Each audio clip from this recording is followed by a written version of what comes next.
कि इस बातचीत को थोड़ा और डिटेल में लेके जाते हैं, लेकिन पवन दुग्गल साहब भी हमारे साथ है। पवन साहब, जो बातें हमारे दोनों टेक्निकल एक्सपर्ट बता रहे हैं यहाँ पर, तो उस तरीके से तो आप बिल्कुल सेफ नहीं। अब गाइडलाइंस आई जरूर है डीओटी की तरफ से, और उसमें वही चीजें हैं, अनजान लिंक पे आप क्लिक मत कीजिए, अपना ओटीपी किसी को बताइए मत। लेकिन अब तो बात उससे आगे निकल रही है, मिस कॉल पे खाते साफ हो रहे हैं। अब उसके पीछे की कहानी में और चीजें हैं, लेकिन सिर्फ इन चीजों से क्या काम चल पाएगा? अब तो बहुत सारे, क्या मतलब ऑलमोस्ट कई लोगों के 80 करोड़ से ऊपर स्मार्टफोन है, वो अपडेट करते हो ना करते हो, लेकिन उनका बैंक का जो एक्सेस है वो उस फोन पर आ चुका है। तो ऐसे तो सब खतरे में पहुंच गए।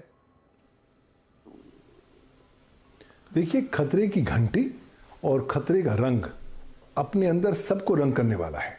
तो इसलिए जितनी जल्दी हम समझ लें कि हमारा जो ड्यू डिलिजेंस, सावधानी एकमात्र हमारा हथियार होगा अपने आप को बचाने के लिए, सो अच्छा है। लेकिन अधिकांश भारतवासी अभी भी समझते हैं कि इंटरनेट पर कोई भी ट्रांजैक्शन करना सुरक्षित है, और अगर उन्हें किसी प्रकार का कोई लिंक आता है तो वो उसको क्लिक करना एक अपना धर्म मानते हैं, अपनी ड्यूटी मानते हैं, बिना सोचे समझे कि वो एक आवाहन है आपको साइबर क्राइम के एक नए जाल में फंसने के लिए। और अब जिस तरह के अभी नए मामले सामने आ रहे हैं, ये शो करते हैं कि उपभोक्ताओं को ज़्यादा जागरूक रहना पड़ेगा कि अब वो इनडायरेक्ट और विभिन्न प्रकार के और तरीकों से ये साइबर क्रिमिनल्स आपके मोबाइल फ़ोन के अंदर घुसने का प्रयास करेंगे, कंटामिनेंट्स डालकर, मैलवेयर डाल के, स्पाईवेयर डाल के, और कहीं ना कहीं उसका दुरुपयोग कर आपके पैसे चटकने का पूरा प्रयास करेंगे।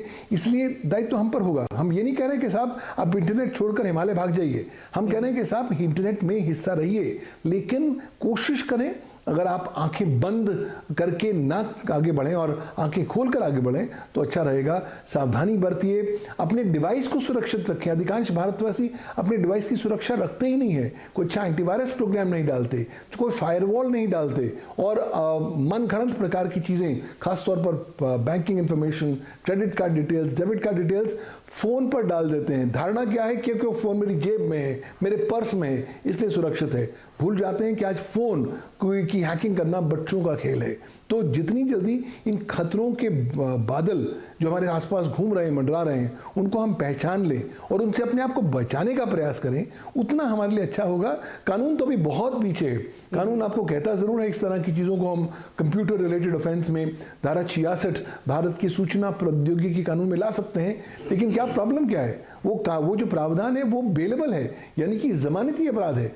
चलिए, बंदा का आपने पकड़ भी लिया तो जमानत में तुरंत उसे रिहा करना पड़ेगा अंडर लॉ, और द मोमेंट वो रिहा हुआ उसने अपने विरुद्ध सारे इलेक्ट्रॉनिक एविडेंस नष्ट कर देना है, ताकि किसी प्रकार की संभावनाएं भी जो उत्पन्न होने वाली हैं उसकी सजा कराने की वो संभावनाएं पूरी तरीके से लुप्त हो सकती हैं। तो इसलिए जागरूकता, ड्यू डिलिजेंस, साइबर हाइजीन और साइबर रेजिलियंसी हमारे एकमात्र मापदंड रहेंगे, मार्गदर्शक रहेंगे जब हम आगे बढ़ेंगे। बिल्कुल, यही चीज आपको बचा सकती है। यहाँ पर आप भी बिल्कुल अपडेटेड रहिए कि नया ताजा क्या घट रहा है, क्या तरीके अपना रहे हैं हैकर्स या ऑनलाइन फ्रॉडस्टर, और आपको वैसी सतर्कता अपनानी होगी। तो अमित, इसमें जो एक रिपोर्ट्स में पढ़ रहा था उसमें मैंने सिम स्वैपिंग का जिक्र किया था, वो बार बार आ रही है, जाम ताड़ा से तार जुड़े हुए बता रहे हैं। क्या सिम स्वैपिंग इतनी आसान चीज है? बिल्कुल बिल्कुल। एक्चुअली ई सिम करके चीज होती है जो लोगों को पता नहीं है, जो आपके सिम का क्यूआर कोड बन जाता है, और यदि किसी आईफोन से या ई सिम इनेबल्ड फोन से स्कैन किया जाए तो वो सिम सॉफ्टवेयर से उसके फोन में आ जाती है। तो बेसिकली वो सिम आपका जो है उसके हाथ में आ जाता है, और सिम यदि किसी के हाथ में चला गया तो सिर्फ आपका सिम नहीं है, आपकी पूरी कुंडली चली जाती है, आपकी हर चीज उसके पास चली जाएगी। तो जो कुछ भी, चाहे बैंक अकाउंट हो, सोशल मीडिया, ईमेल कम्युनिकेशन, हर चीज वो आपके कंट्रोल में ले सकता है। तो सिम स्वैपिंग बहुत बड़ा कारण होता है कि देखा हो आपने, लाखों रुपए हैदराबाद में भी निकले थे सिम स्वैपिंग के द्वारा। और सिम स्वैपिंग का जो प्रोसेस है वो इतना आसान है कि एसएमएस भी कर दिया आपने, गलती से आपके फोन से चला गया और उस एसएमएस में सिर्फ 1 लिखा है और अपने ऑपरेटर को गया है, तो आपका सिम सामने वाले को चला जाएगा। उसका 3 स्टेप प्रोसेस होता है। पहले स्टेप में आपके नंबर से एक एसएमएस जाता है ऑपरेटर को, जिसमें ई सिम स्पेस एक ईमेल आईडी होता है। और नॉर्मली क्या होता है, जो लोगों को नहीं पता है कि नंबर स्पूफ करना बहुत आसान है। आपके नंबर से किसी को भी कोई एसएमएस भेज सकता है। तो जो पहला एसएमएस है वो क्रिमिनल आपके नंबर से ऑपरेटर को भेज देता है। जब ऑपरेटर के सर्वर से वो रिस्पांस आता है, वो आपको आता है, उसमें लिखा होता है कि आपने ई सिम की रिक्वेस्ट की है, यदि आपने की है तो इसमें 1 लिखकर वापस भेज दीजिए, तो आपके दिए गए ईमेल पर आपका ई सिम चला जाएगा।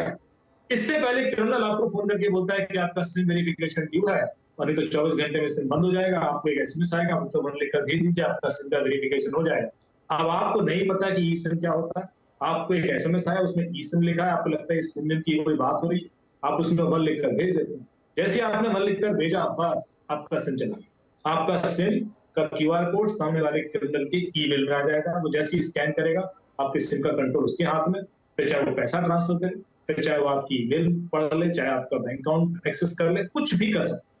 तो क्या अमित फिर इस मामले में, क्योंकि आपने जिस तरीके से स्विम स्वैप, क्योंकि ये कहानी हम 4-5 साल पहले सुना करते थे स्विम स्वैपिंग की, जब ई सिम्स नहीं थे। अब तो आप जो प्रोसेस बता रहे हो बड़ी आसान सी हो गई, हालांकि इसमें इन्वॉल्वमेंट होगा किसी का, कोई ऐसा आपके जान पहचान वाला ही शायद कर पाएगा, या कोई भी आदमी जो आपसे आपका फोन ले, उसके बिना तो शायद, अगर मैं गलत नहीं हूं तो कोई नहीं कर सकता। फोन फिजिकली जाना जरूरी है दूसरे के हाथ में? भी होती है विपिन जी। क्या होता है कि आपको दिग्भ्रमित कर दिया जाता है, आपको आसानी से कॉल करके आपसे वो एसएमएस करा लिया जाएगा, और बहुत तरीके होते हैं। एफडी फ्रॉड होता था आपके हाथ में, फिक्स डिपॉजिट फ्रॉड, वो भी बड़ा इंटरेस्टिंग है कि आपको आपने एक चीज नोटिस की होगी, जितने फाइनेंशियल फ्रॉड होते हैं इसमें आपसे कभी पासवर्ड नहीं मांगा जाता, आपसे सिर्फ ओटीपी मांगा जाता है। पासवर्ड ऑलरेडी उनके हाथ में होता है, और हम ये जानते हैं कि बिना पासवर्ड, बिना ओटीपी, दोनों चीजों के बिना ट्रांजेक्शन नहीं हो सकता। पासवर्ड ऑलरेडी क्रिमिनल के पास है, वो आपसे नहीं मांगता, अब उसको ओटीपी चाहिए। पर एक यहाँ प्रोसेस ही है बैंक का, जो पहले था कि यदि आप पासवर्ड आपके पास है तो आप के अकाउंट में लॉग इन करके कोई आपके जो मनी है उसका फिक्स डिपॉजिट करा सकता है। जैसे ही वो आपके अकाउंट का फिक्स डिपॉजिट कराएगा, उससे इंटरेस्ट रेट आपको ज्यादा मिलता है, तो आपको एक एसएमएस आता था कि आपका बैंक बैलेंस जीरो हो गया। बस यही एसएमएस आपकी साइकोलॉजी को कंट्रोल करने के लिए काम आता था। वो जो जीरो बैलेंस का एसएमएस आता था, उसके बाद तुरंत क्रिमिनल आपको फोन करता था कि मैं बैंक से बोल रहा हूँ, गलती से आपके अकाउंट से सारे पैसे कहीं ट्रांसफर हो गए और मैं वो वापस करना चाहता हूँ। वेरिफिकेशन के लिए आपको एक कोड आएगा, वो कोड बता दीजिए। अब आप देख रहे हो सामने एक एसएमएस है जिसमें जीरो बैलेंस लिखा है, आपको नहीं पता कि इस वजह से है क्योंकि आपके अमाउंट की एफडी हो गई। आपको एक अब ओटीपी आता है, अब वो ओटीपी आप बता देते हो और पेमेंट अब होता है। तो आप देख रहे हो कि ओटीपी सीधे इसमें नहीं जा रहा है, ओटीपी के पीछे पूरी कहानी बनी जाती है और उस कहानी में आप फंसते हैं। तो ये चीज ध्यान रखना भी जरूरी है कि वो ओटीपी मांगने के तरीके क्या हैं। नहीं, बिल्कुल समझ आ, ये अलग अलग मॉडस ऑपरेंडी है। तो क्या अभी वाले मामले में, क्विकली मैं ब्रेक लूं उससे पहले, हो सकता है कि स्विम स्वैपिंग ही रही हो? बिल्कुल हो सकता है, और कई बार टेलीकॉम ऑपरेटर के जो वेंडर्स हैं उनकी मिली भगत के बाद भी सिम स्वैपिंग हो जाती है। आपका कोई आईडी लेकर जाए और वो नया सिम इशू करा ले, ऐसी भी होती है, ऐसी भी क्योंकि बड़े बड़े ट्रांजैक्शन है, 50 लाख के और करीब 2.25 करोड़, और कुछ किस्से आपने सुना। चलिए एक छोटा सा ब्रेक लेते हैं, क्योंकि ये वाकई बहुत गंभीर बातें हैं। और अब तो आपका सब कुछ आपके फोन में है। दुग्गल साहब बता रहे, अमित जी बता रहे, राजशेखर साहब बता रहे कि कितना आसान है, एक ईमेल के जरिए, एक एसएमएस के जरिए, एक स्वैपिंग के जरिए स्वैप करना भी कितना आसान हो गया जब से ई सिम आ गई है। तो क्या उपाय है, आखिर जागरूकता भी किस हद तक, आप कहां से इन चीजों को समझ पाएंगे, देखेंगे, जानेंगे। छोटा सा ब्रेक के बाद आपको वो उपाय बताएंगे कि अब आपको फाइनली वो 5, 6, 8 चीजें क्या करनी है जिससे आप अपने आप को फुल प्रूफ रखें, बचा पाएं। छोटा सा ब्रेक, तुरंत हाजिर होंगे।